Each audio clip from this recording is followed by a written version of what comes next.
Guys, welcome back to Into Wrestling. You are looking at Louisville, Kentucky, as that, the KFC Yum Center to be particular, is where Raw comes to you from in our universe mode tonight. Welcome back to the channel, welcome back to Into Wrestling, welcome back to our universe mode, and welcome to another packed night of Raw action.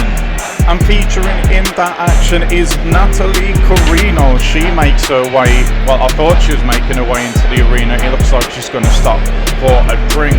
Cannon Wilson will face this man tonight, Maverick Hulk, in the first round of the Men's WWE Championship. And speaking of Cannon Wilson, he's here with his friend Jose Ledesma tonight, and there's been some controversy around that because also we didn't get footage of them coming to the arena, but I can tell you they are in the arena. Waiting is the Consiglio family, who are wondering why Cannon's going to be allowed to have Jose there tonight when Damian Consiglio can't have his brothers Tommy and Aldo alongside him. So already, before we even get into this night, there is a lot going on. So let's open the doors to the arena. Let's get this episode underway. And there, like I said, are the Consiglio standing in the ring waiting for the cameras to come on. As you can see, we have a packed house here tonight, ready, raring to go for this episode of Raw. So let's not leave them or you waiting any longer. Wow, really? So this is how it's gonna be in WWE, huh? I haven't said a word yet, you haven't seen me wrestle yet, you have no idea what I'm about, yet you sit there in your seats booing me. Well, that makes you... Really? Whatever. That makes you, in my opinion, no better than that cheap lowlife Frankie Williams, who has for my match tonight, for some reason, just my match, decided that my brothers Tommy and Aldo Consiglio cannot be at ringside for my WWE Championship Tournament match. My round one match that takes place in the main event, by the way, tonight. My brothers are banned, yet we have already seen managers at ringside for others. But I am under no illusion. I know exactly. You people are really something, you know that? Just continue, Damien, it's fine. You guys don't deserve an explanation, but I'll give you one anyway. The reason that my brothers have been banned from ringside is because Frankie Williams knows already what all of you will find out, and that is that my family, the Consiglios, we are the most threatening, most dominant force here in the new era of WWE. Frankie, like you lot will come to learn, knows that I am gonna win this tournament.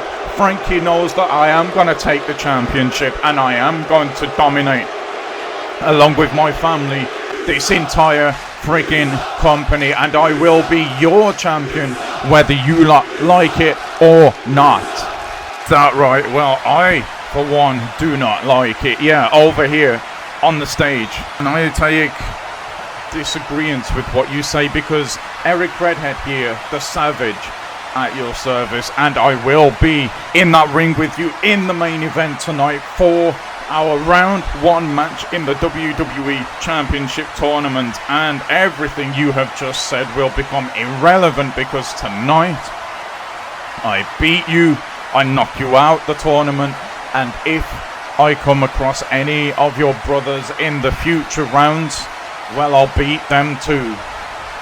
I have to say, Mr. Savage, I certainly admire your confidence, but the truth is, your confidence is too much. It has become the point that it has become delusion. You will not beat me, let alone beat my brothers here who are in this ring with me. I am going to beat you tonight.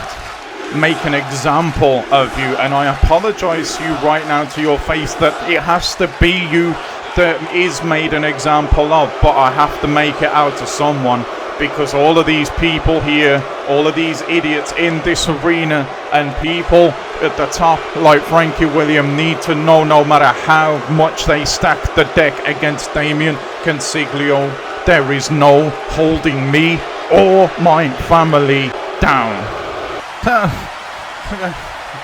Are you people hearing him?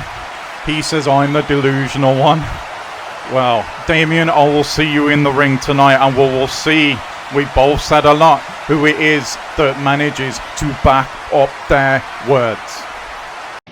And well, I agree with what Redhead just said. A lot has been said at the beginning of Raw tonight. My gosh, what a confrontation that was, and we'll see the physical side of that confrontation, like Eric Redhead and Consiglio just said, in the main event tonight. But this is what they're doing it for, to be here, because at Clash at the Castle in Scotland is where we will claim our first WWE champion and our first WWE Women's champion as well. And speaking of that, on next week's Raw, we have got Alexia Lazara going up against Cassidy Quinn in the second round of the WWE Women's Championship tournament, and that has now been joined by a new breaking news that we've had here.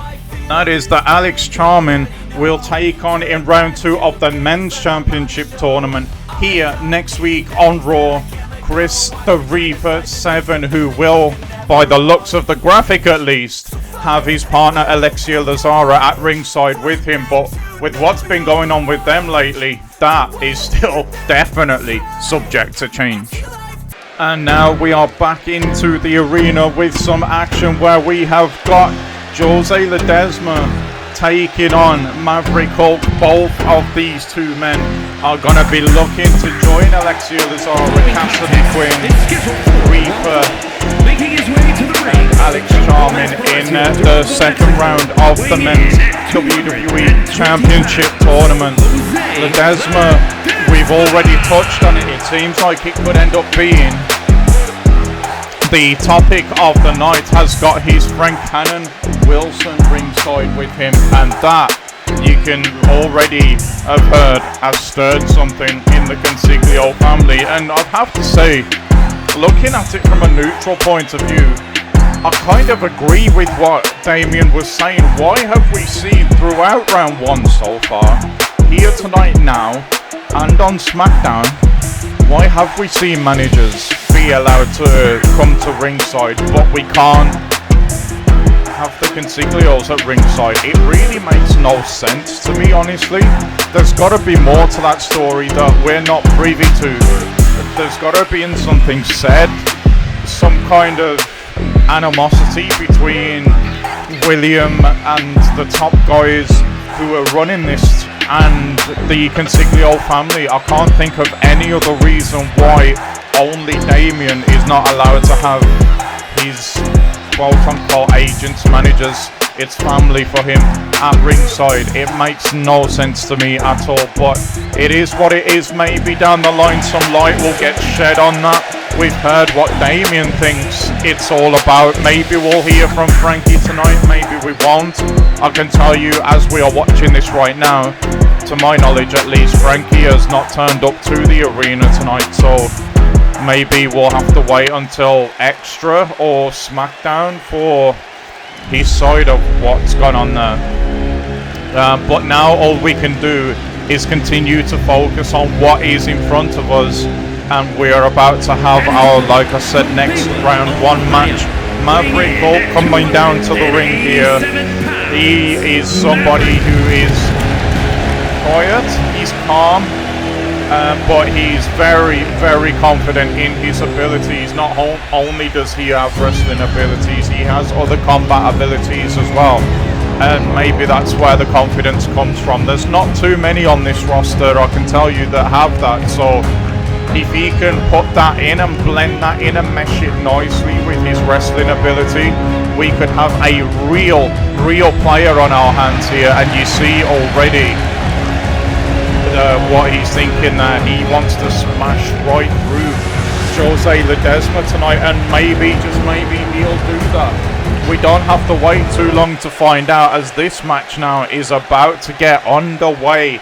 Dirty Desma, as he likes to be known, against Mav Hulk. Round 1, first match of the night. Here we go, and straight away, Maverick coming out with that aggression, that unbridled aggression. We saw it in the entrance. He looked up for it, he looked pumped, and he looked ready to smash through his opponent. And straight away with a DDT, but then he goes almost to Jose's game. It is going to be the old wives' tale in wrestling of power versus speed and agility here tonight. And Maverick tried to go to the top rope and paid for it immediately. Desma now springboards off the top rope. Beautiful drop kick. And using his own unique set of skills, manages to take Hulk off his feet. And Desma, you can see, is feeling it too. Big right hand to Maverick Hulk there, but there is the strength. Almost getting pie-faced to the floor. Jose Ledesma there, and he is not going to like that, and he won't stand for that. And I'm quite surprised to see here that we're going for that collar and elbow tie-up, and it's actually Hulk that gets pushed back. But then you have to think, maybe as we go into the cover here, we'll have to hold that thought. It's just a 1 count for now. Maybe Hulk doesn't want to waste his energy in those collar and elbow tie-ups and things like that, because he's carrying a lot more body weight, and you would imagine he will start to tire before Ledesma, who is the much more small, nimble and agile man. Ledesma, saying that now, goes to the middle rope this time, not the top rope, but still just as effective. Or is it? Because look at that power bomb. That is incredible, the way Hulk just picked up Desma out of the air, stopped his momentum dead, and then spiked him down with that power bomb. I'm surprised he didn't go for the pin instead. Much like the beginning of this match, he went to the top rope himself, and he has paid a big price for that. He just cannot seem to land that top rope splash. If he does, you'd have to imagine this one might be over.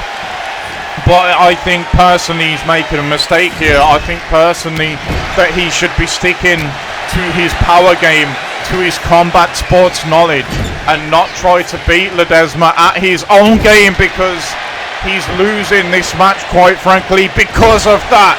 And now he's been opened up as well with that drop kick from Ledesma, who's building a lot of momentum here. Shoots Hulk to the middle rope, and he's going to try and end this one, but there is the experience of the combat athlete. He felt that coming. He's clearly done his own work. This time he's going to try the middle roll, and that has been successful, as that fist lands in the face of Jose Ledesma. And now maybe Mav can take this match over. He has to stick to that power game, though, in my opinion, to win this. He may well prove me wrong. Nice leapfrog there, drops down as well, and then hits that spinning slam, and that could be enough for sure. That's going to drive all the air out of Ledesma, but he only gets a 2 count. The fans was into that. They feel like that was a close 2 count, but it wasn't quite enough, and Ledesma stays in this one. Wilson just an innocent bystander in this for now. I bring that to light only because the way this night has started, and the theme of the night, with the Consiglios not happy with the fact that they can't have themselves at ringside to support Damien. There's a roll up here though, it's one, but that's all it is. Still way too much power in that body for Ledesma to hold down at the moment. He's going to go back to his wheelhouse here as he shoots himself over the top rope again into the quick cover. Good tactical wrestling by Ledesma, but Mav's still far too strong, it seems, at the moment. Big right hand there. Didn't expect to see that out to Ledesma. Nicely done into the neck breaker. He seems to be slowing down though, Jose. Those big power moves must have taken something out of him as he hits the frog splash from the top rope. The shoulders of Mav are down, but it's still only a 2 count. But my God, that one was close. That one was close, and the fans are really enjoying this one. The first fight forever chance of the night, and I completely agree. Ledesma is surprising me in this one, I have to say. Is he surprising you too? Let me know down in the comments. This is all his own work. Like I said, there has been absolutely nothing from Cannon Wilson on the outside, and hopefully that continues for the remainder of this match. Ledesma has Mav up again, shoots him over to the middle rope once more. Can he hit this big finisher this time? Spins around, kick to the face. I thought he may go for another move there, because look at Mav. He gets straight up from that this time, showing that to him at least Ledesma's finish doesn't seem to be that impactful. Nice swinging net breaker. Mav now is taking the buckle pad off the top rope. The ref has seen that immediately, and maybe that was some gamesmanship there from Mav, because he hit a flush closed fist to the jaw, and the ref didn't see anything while he was putting that buckle pad back on the top rope. And once again, speaking of the top rope, that's where we find Mav, and this time he does land his top rope move. He lands the clothesline, but it wasn't effective, and there's that nimbleness and agileness I was talking about from Ledesma, but it's countered by the sheer power against Ledesma of Hulk, who hits that spinning slam once again. Can he get the finish now? He hasn't gone for the cover, and again I feel like this is a mistake. I thought he was going to go for the top rope there, but no, he's not. He's going to go for that knock-out shot, and that is going to probably be that for Ledesma. 1, 2, he's kicked out. Somehow Jose Ledesma has kicked out. They've both hit their finish on each other now, and still we don't have a winner. That is what this tournament means to everyone competing in it, whether it be the men's or the women's. Ledesma, he collapsed under that shot. I thought he was done for. He would have probably been if Mav could have hit that again, but he couldn't. And we go now to a slugfest where you would think Hulk would have the advantage here, but Ledesma showing so much heart tonight. I have to say they both are, if we're being truthful and honest about it, just going toe to toe here. The will of man, who can take the punishment and keep going. At the moment there is no clear sign of a winner here. Ledesma though trying to gain himself the advantage, but you had to know that the power of Hulk would come back in a situation like this. But now it's all down to heart, as they are just throwing bombs in the ring at the moment, and Ledesma is the one who shockingly comes out on top in that exchange. Maybe he's took more out of Maverick Hulk than we are thinking. He's going to go to the top rope once more now. Ledesma up in his wheelhouse, and it's the dirty splash. Can he do it? Can he finish this? 1, 2, 3. It's over. Jose Ledesma upsets Maverick Hulk and moves himself into the second round of this men's WWE Championship tournament. That was all heart, all fire at the end from Ledesma, and you have to respect that, whether you grow to like this guy or not. He put it all on the line tonight. He left nothing in the ring, and he got his just rewards. And now breaking the fourth wall for a second, I just want to apologise, guys, that certain times in this match you're probably going to hear what sounds like bad audio quality, but it's actually me myself losing my voice. But I want to get this video out here for you guys, so we're just going to push through it, and again I apologise for that. And now we are with Mackie Everett, who, while I was telling you that, has asked our general manager Frankie William what he thinks about what Damien Consiglio had to say about the Consiglios being held down by himself and others in the inter-wrestling sphere, and this what he had to say back. No, I have not come to address the Consiglio remarks. I'm here on other business tonight. I want to thank, before we get into this, all the fans and everyone for showing up to see this episode of Raw. I truly appreciate all of you, and if you're enjoying what you see, by the way, please do leave a like on the video, subscribe to Interwrestling for more. There's plenty more where this came from.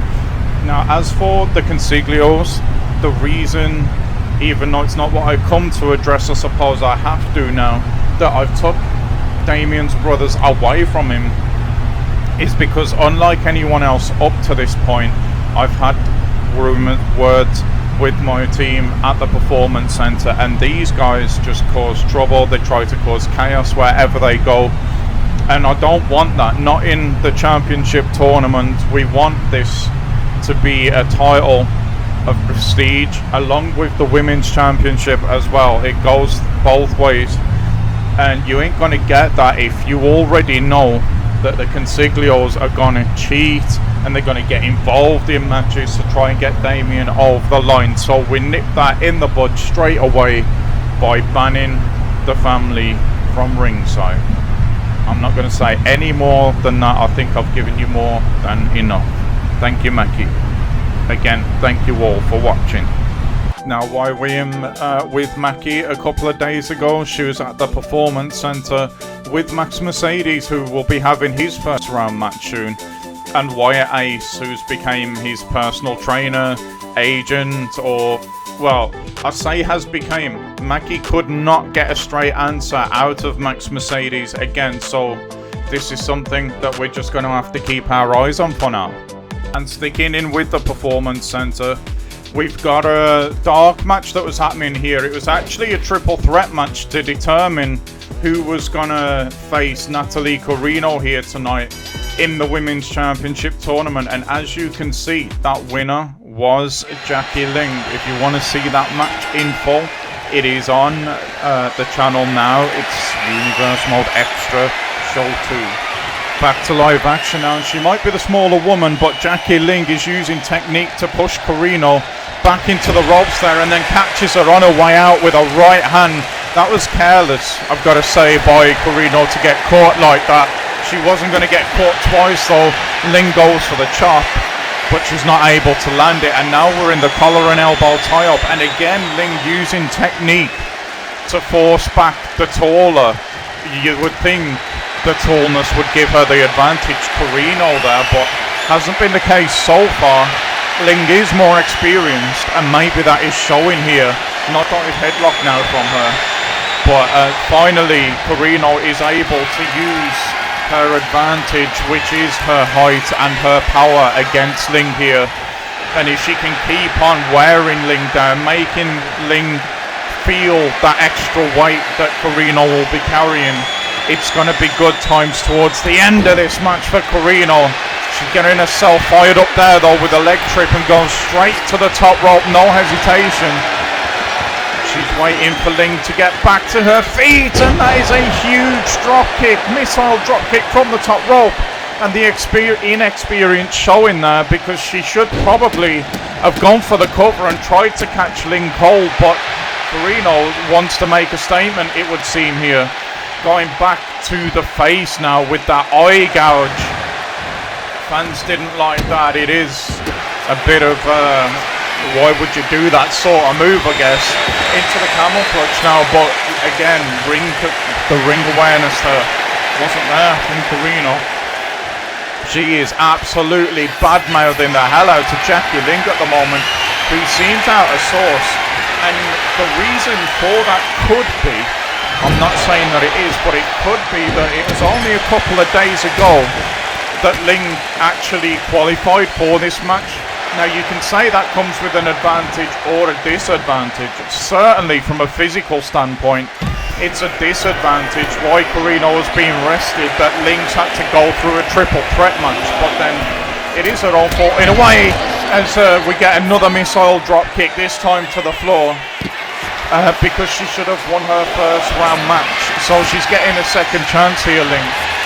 But then the other side of that coin says that she would have known second that she won that match that it was going to be Corino that she was up against, where Corino's had to be almost inactive in terms of planning for this match because she didn't know it was going to be Jackie Ling. So two sides to the same coin now. It depends which way you want to look at it, I guess. What is Ling doing here? I questioned the gas tank earlier. She has not done all that just to get back into the ring. What on earth did we just see? Maybe she's trying to get her heart rate and adrenaline going. I am not sure. But Corino, I thought she was in trouble there. It seemed like she was playing possum. But I've got to say, Ling looks good in this match so far. She really does. Despite going on that lap around the outside of the ring for whatever reason she did that, she looks good. Again, to say that only a couple of days ago she was in that triple threat dark match in the Performance Center. She is looking real good here. The tank is now actually looking nowhere near empty. In fact, she's looking quite strong in this match. Maybe she's caught that second win. She's rid the early storm of Corino, trying to put all that weight on her, drag her into the deep waters, and she is just having her way right now, Jackie Ling. She goes for the cover this time. It's a one. Oh wow, it's just a one. That is impressive, it has to be said.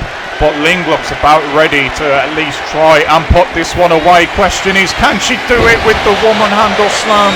It seems as though she can. 1, 2, 3. And that is all she wrote for Jackie Ling, who does now move into round 2 of this tournament. It's curtains for Corino. I don't know how she's going to take this loss. Like I said, she didn't get the advantage that everyone else has had. She's had no ring and did not know it was going to be Ling that she was up against. So we'll see how she takes it. But Jackie Ling goes through. And I'm being told in my ear right now that the footage that you're seeing has been sent to our production team, and we've just been asked to play it. Don't know where it's come from.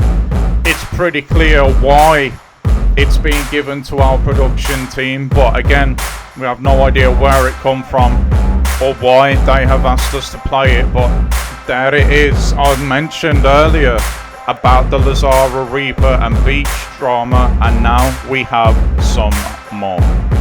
Well, that's for another day, because right now we have reached our main event of the evening.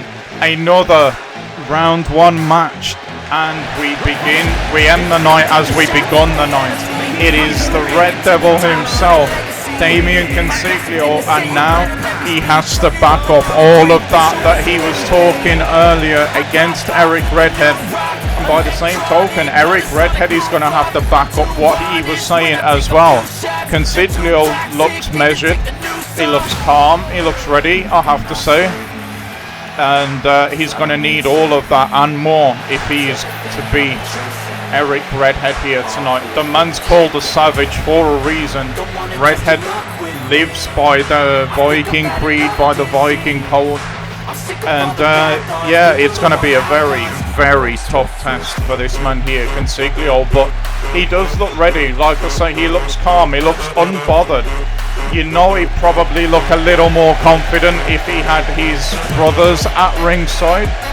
It's not the case. They're not going to be at ringside in this match, thanks to Frankie William. And Damien feels a sense of injustice by that. And I have to say, I understand. We got a little bit of context as to why Frankie made that call earlier on with his interview with Mackie, but I still have to say it should be managers for everybody or managers for nobody. It shouldn't be people being singled out for one reason or another. Be that as it may, I do not make those calls. It is nothing to do with me. I'm just simply here to call the action. And Consiglio on Redhead is going to be a fun one to try and call. And here he comes now. Their energy has gone out of the arena, even though the fans don't really like Consiglio. They're just in awe. The presence of this man is somewhat overwhelming, talking about Eric Redhead. He is huge, he is angry, he is unbridled fury, he is an absolute savage, and he will be the first to tell you that. And I think the fans are just in a quiet hush, a sense of anticipation. You get the calm before the storm kind of feeling in the arena right now. There's a tenseness. I wish you guys could be in the arena to feel it right now. But this man, you can see it, he is ready to go to war, and he is ready to run right through Damien Consiglio. But that is going to be something that is far easier said than done. And here we go, confirmation that this is another round 1 match in the men's championship tournament. And Consiglio already eating a huge boot from the Viking man, but has the wherewithal to get one up himself. He knows, does Consiglio, sorry, he cannot let Redhead start to build any kind of momentum in this match. And already the Viking Savage, his physical presence is being felt in this match as he is muscling his way through Consiglio right now. And a power bomb in the early going. That is not what you want if you are Damien Consiglio, and you gotta know that somewhere in this arena his brothers are watching, itching, chomping at the bit to get out here and help their family member, but they cannot do that as we get another collar and elbow tie up now in this match. It's Consiglio that gets the advantage here. He certainly will have a technique advantage against the raw aggression of the Viking, and you can see he's using his mat skills here. Even though they're standing up, he is successfully at the moment getting Redhead out of his game, trying to slow this one down, but Redhead uses his brute strength there, and the size of that arm underneath Consiglio has to be so uncomfortable for him. He's trying to fight his way out of it as the Red Devil, but the Savage is using his power, pinning him down at the moment, and it's actually Consiglio that has to change his tactics and land strikes to get out of that. But there is the suplex, and he's going to go for the early cover here. You can see that he doesn't really fancy being in too long with the Savage. Mocking to the crowd here, saying, I'm going to put this one to an end already, but will he be able to? This is a mistake.